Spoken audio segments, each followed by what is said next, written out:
8 hours sa contract, 10 to 12 hours ang trabaho. Legal ba? Kabayan, 8 hours ang nakalagay sa contract mo.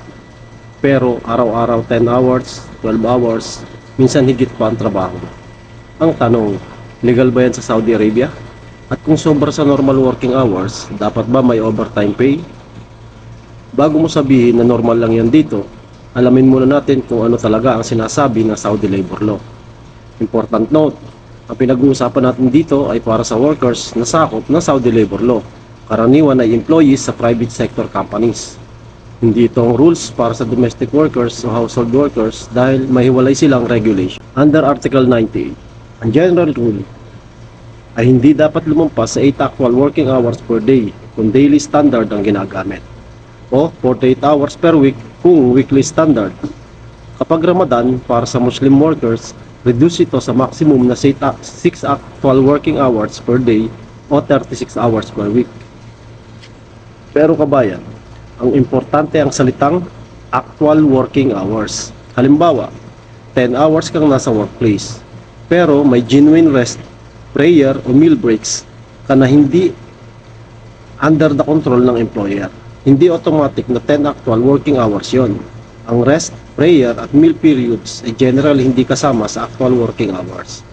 At generally, hindi rin dapat tuloy-tuloy ang trabaho ng higit sa 5 oras nang walang break na hindi bababa sa 30 minutes, subject sa allowed exceptions. Ngayon, ibig sabihin na kapag lumampas sa 8 hours, automatic violation agad? Hindi rin ganoon kasimple. May certain jobs, industries, shift arrangements at exceptional situations na may ibang rules.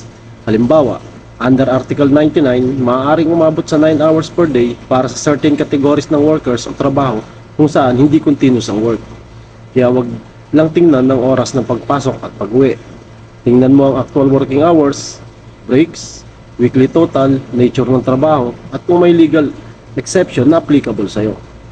Pero kung tunay na lumalagpas ka sa applicable normal working hours, diyan papasok ang overtime. At magkano ba talaga ang dapat bayad? May bayad ba ang sobrang oras?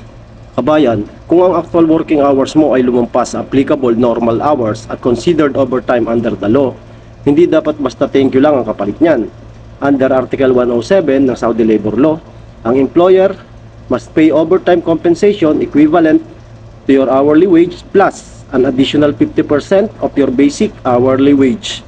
At kung weekly standard ang ginagamit ng company, ang hours na lumampas sa adopted weekly standard ay considered overtime. Pati working hours sa holiday at official vacations covered by Article 107 ay considered overtime hours. May isa pang importanteng dapat malaman. With the worker's consent, pwedeng magkaroon ng paid compensatory leave instead of the overtime wage due subject sa applicable regulations. Ibig sabihin ito kabayan, hindi dapat basta employer lang ang magsabi, offset na lang yan. Kailangan may consent ng worker. At may limit din sa overtime. Ayon sa HRSD guidance, ang additional working hours generally should not exceed 720 hours in 1 year. Pwede itong lumampas kung may consent ng worker.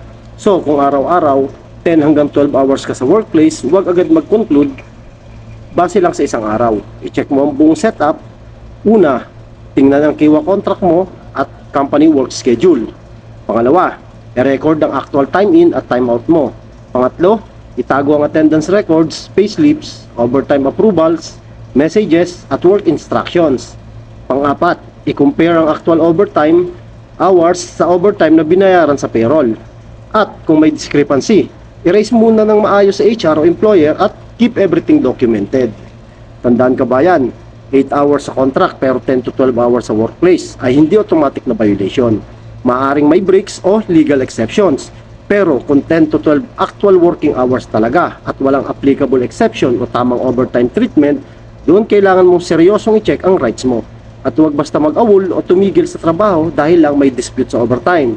Baka gumawa ka pa ng panibagong problema sa employment status mo. May ganito ka bang situation kabayan?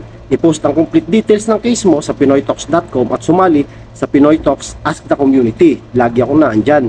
Ilagay kung ilang actual working hours ka, ilang araw kada week, may break ba, at kung binabayaran ng overtime. I-share din to sa kapwa OFW na nagtatrabaho ng mahabang oras.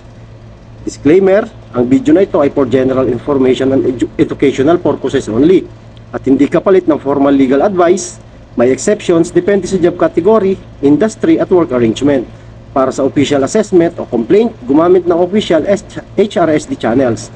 Follow Pinoy Talks para sa practical at madaling maintindihan guides tungkol sa KIWA, Saudi Labor Law, contract, transfer at OFW rights.